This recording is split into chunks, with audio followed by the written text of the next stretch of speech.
Hello and welcome back to Let's Play Pyre. Onwards with... Oh wait, firstly, let's read Walford's thing. Walford's note, Rita, my girl, as I shall now conduct the rites with all the others, I implore you, please, take over for me here. Scribes be with you. Hey! Does that mean now that the... No, is that implying that if Walford oh well, whatever, now we're responsible for Walford. I did have a brief look. You have the Tamitha, and Lendl, and what's his face? Ignaris, that's right. I've already versed Tamitha. Remember last time we were going to go Lendl, but then suddenly, out of nowhere, there was a the True Nightwings. Well, yeah. I'm thinking of doing that now, following through with that. See, here we have Tamitha though, really up high. Yeah, I'm okay with seeing her in the Liberation Rite, but I don't want to have to fight her for a third time, or maybe I do, to try and get as much story out of her as possible. In any case, choosing the accusers, oh wow, all the way back to the beginning. Picking the accusers because, one, I want to read their bio. Very well then, Rita. Once more you shall face Lendl and the accusers when next the stars align. We may set course for the Bridge of Gold at dawn. For now, please get some rest in the remaining dark of night. So yeah, get Lendl so I can at least see his bio. Speaking of bios, I need to check out Walford's bio, because that's something new. And then I also chose the accusers because I think it's worthwhile. I mean, I love their music. Check out how much inspiration he has. Yowza, dude. And that's fitting given his role in everything. We know his abilities. Wait, no, hold on. We've never seen his thing. He's a long-standing exile of the Nightwings who seeks more than his own freedom. As Sprout, Shield, and Blink, we'll see those in the future. He's a sap. Tree-like creatures known for their ingenuity, cleverness, and ambition. Having allied with them, the Commonwealth achieved in decades what it could not achieve in centuries. He was a professor. He taught enough history to know that what he was forced to teach was not the whole truth. Professors of the Commonwealth were sworn to administering only the approved doctrine. Jesus Christ, that's a very... He's a Casius. Which one is Casius? Born on the 21st of 6th moon, June, suggesting he's contemplative and passionate. Crime publishing. He owned and operated a stamping press, using it to spread anti-Commonwealth propaganda. Insurrection. Motive. The records state he sought to undermine trust in the Commonwealth doctrine and tradition, and he's been in exile for 9 years. By day, he was an unassuming history professor. By night, he operated a small but illegal stamping press of his own design, which he used to disseminate provocative ideas concerning how a truly peaceful Commonwealth might look. Oh dear. When his underground press was at last discovered, it was publicly destroyed. Eventually, he too was found and cast down. In the downside, he was taken in by the Nightwings, who saw someone with his experience. Since then, he hashed a long-term plan to recruit like-minded individuals who might stand together to usher in a new age for the Commonwealth. Yeah, very ambitious people. Though, Walford, with just his design and how he looks, he could be the bad guy in any other game. The overly ambitious antagonist who's moving to shift the status quo. That's what I love about the writing in Supergiant's games, is they tend to at least subvert your expectations, sometimes outright defining them. Oh my god, what? I do so hate to thusly contact you, O Rita. Please, me too. Yet an awful rumor reached me recently that you have within your retinue a traitor. He's talking about Walford, isn't he? To the Nightwings and the Commonwealth alike. Wait. But you would never harbor such a traitor, now would you? I trust your time within the downside would have taught you that. Huh? A traitor to the Nightwings. I'm sure he's talking about Walfred. Or at least, this might be, what's the word? He's an untrustworthy narrator? What is it? An untrustworthy narrator. We can't take his word. We can't take his words at face value. He's just explaining to us what he thinks, that there's a traitor to the Commonwealth and the Nightwings, because that's the way he probably feels that Walfred might be responsible for the stars disappearing, and also for trying to cause some upheaval of the Commonwealth and changing its very structure. I think. Was it unreliable? He might be an unreliable narrator. You rise after a fitful night of slumber. Somehow the voice It calls to you during the rites and reminds you of your exile, which thus far has reached you only in the rites has found its way into your sleep as well. You shake free of it. The time at Moonlight Alcove has made everyone restless. The group is eager to set forth at your command. I command to take off. Let's go. Maybe I should have talked about... Excuse me? What? That's a howler. Yeah, great. Right into it. Let's do some... Hey. We've spoken... Yeah, we've already exhausted all your things. As the wagon soars across the sky above Wakingwood, you notice Walford appears lost in thought. You cannot sense straight away what he is thinking. Do not mind me, Rita. It is simply that being here in this vicinity, it brings back a lot of memories and gives me much to ponder. I hid within those woods for many, many years, making preparations for our plan. I cast aside my raiments and became untraceable. There I waited for the plan to germinate, so it means a lot now to be here above the place at last. Quite the view, wouldn't you say, my girl? So Walford was gone, or he's been exiled for 9 years. It states that he became part of the Nightwings shortly after exile, so is it possible the rights have been stalled for 9 years, or 8 years thereabouts? Because don't forget, the rights, you don't have one right a year, a liberation right per year. Your flight takes you near to where you breach past Stormwall into Deathless Tempest. I'm okay, Deathless Tempest. With the climate and the downside intensifying, you wonder if the storm has spilled forth from its confines and started to ravage other regions of the land. Yeah, you can tell there are different seasons. We started off probably during, I guess, summer, and then we had a rainy season, now we have a snowy season. I guess I'm judging that you have a right every few months. Not once a year, but probably a liberation 3 or 4 times a year, perhaps. So meaning 8 years at 3 or 4... 8 years of 3 and 4 liberation rights, not with no Nightwings, is approximately 24 to 32 lost liberations. So yeah, understandably, all the other triumvirates would be... What's this? All the other triumvirates would be mad. The southern route to the Ridge of Gold goes through... Oh wait, sorry. She believes this route should be clear if you wish to pursue your vocations, maybe, or you sense the presence of your adversary, Tamitha, here. Yeah, sure. Actually, because I think Pamitha and Tamitha seem to have a lot of history that I'm unaware of, and I'm interested in learning more, so that's why I've chosen to do this. In case I have to justify myself. There. Walford appears to have finished sealing some sort of document. He smiles as he approaches you. Hello, my girl. Was just on my way out to make a drop, report a bit of progress. Our supporters on the other side should like to know. It's not clear to you as yet exactly how Walford is able to communicate with agents in the Commonwealth.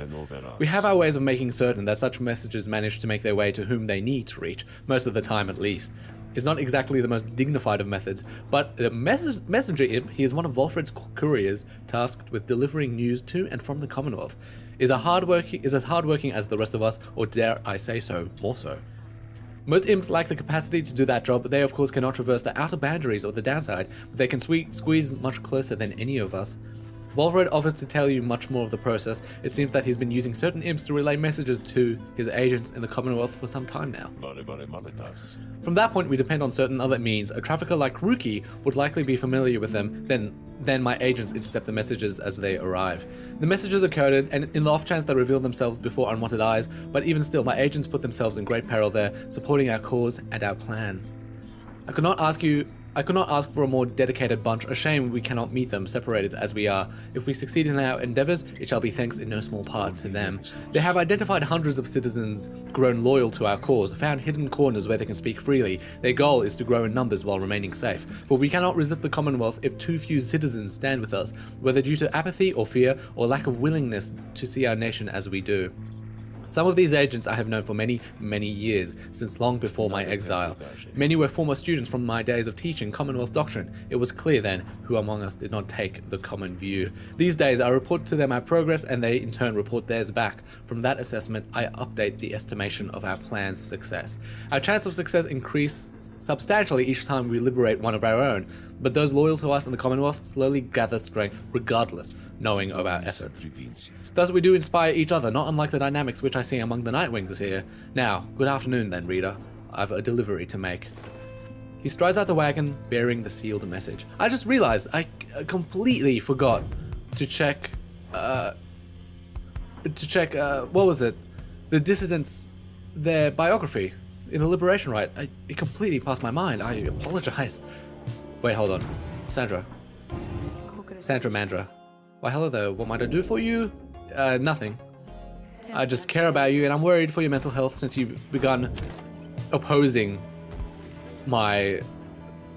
just opposing me in general.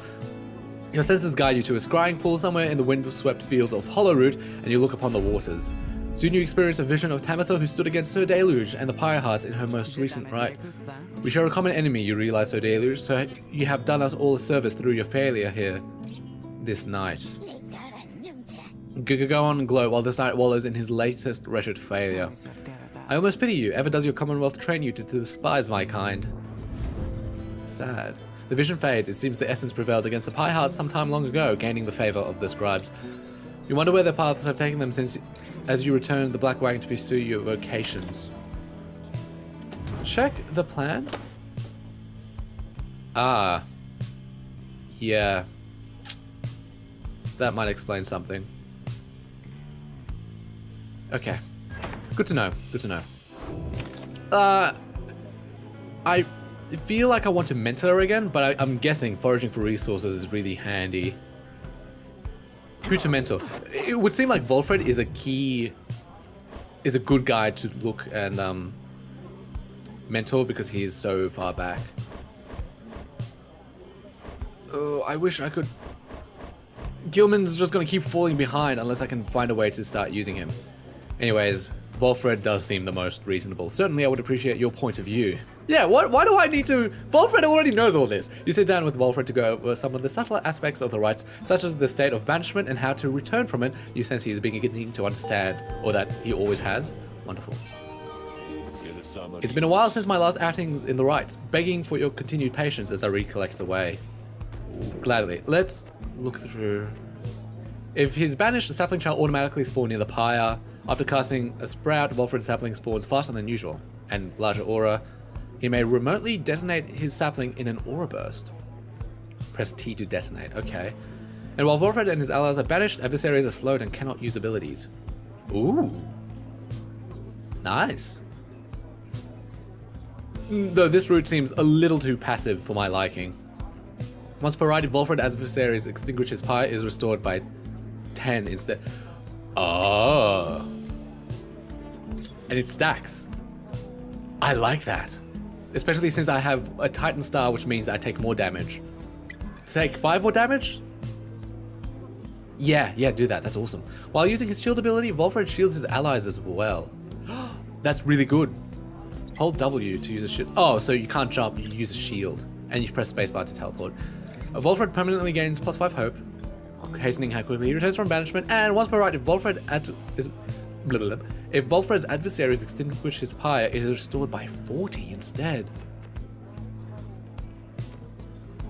That's powerful. What's his hope? It's 15. That's 9 seconds. Yikes. I might go this path in its entirety.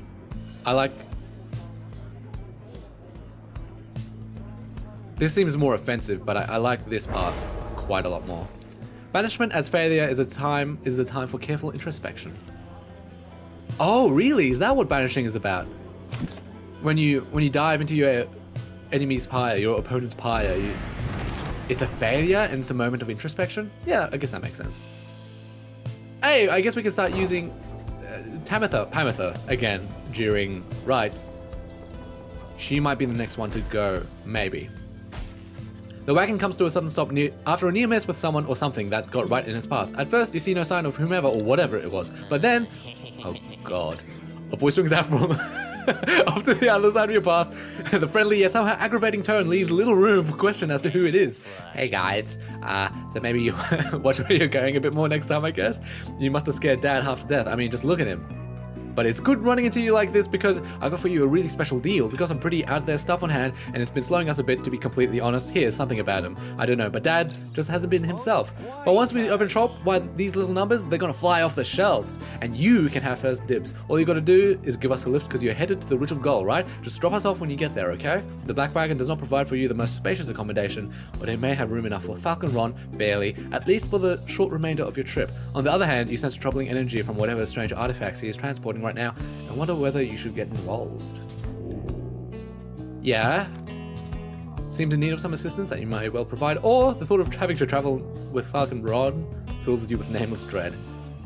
Let him in, because maybe this dark aura, if we don't get our hands on it first, someone else will. Though your fellow exiles exchange cautious looks, you invite Falcon Ron to climb aboard. I just remembered this in my first playthrough. Hold on, I did this exact same thing. What happened? Oh great, thanks guys. I just squeezed right here and just... He does not. Dad, come on, put your back into it already. Eventually, Falcon Ron manages to get on board as you prepare to set forth again. Welcome him aboard for now. Oh god, he's making noises. He stopped. Shut up. Shut up. After what felt like an interminable trip, during which Falcon Ron did not even once cease to speak of matters relevant only to him, you reach your destination. Anyways, thanks guys, and remember what I said, these thingers I got here. You got dibs on them if you come visit me and Dad, that is. Now we'll be going, so be seeing you, okay? Whether Falcon Ron's ceaseless drivel or the ill effects of his cargo, everyone is left feeling out of sorts. Shit. It's okay, it's against Lendl. Lendl is fairly easy, in my opinion. Okay, let's have a see. What do you... Hey guys, thanks for helping me and Dad back there. Oh, you know what? If we chose not to carry him, we probably wouldn't have a shop. We wouldn't have lost out because I'm not going to buy anything anyways. And so as promised, I got something really, really good in stock for you. He pauses for a dramatic effect, and then... Actually guys, I got a level here. I ain't got nothing new in quite some time.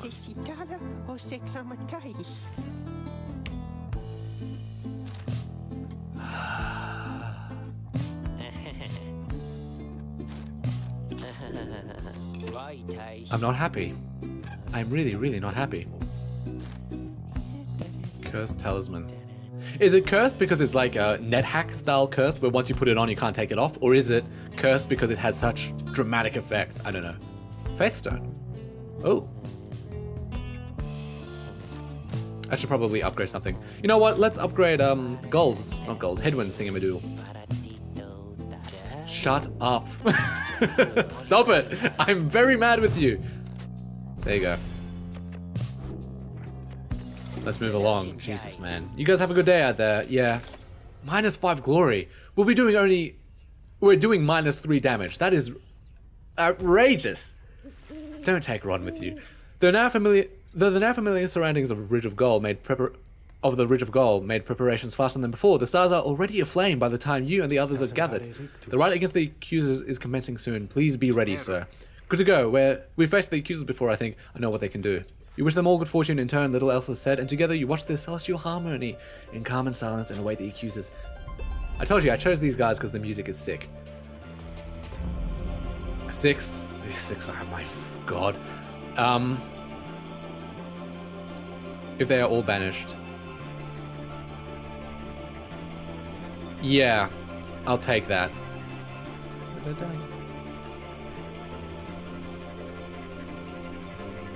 This can be really annoying.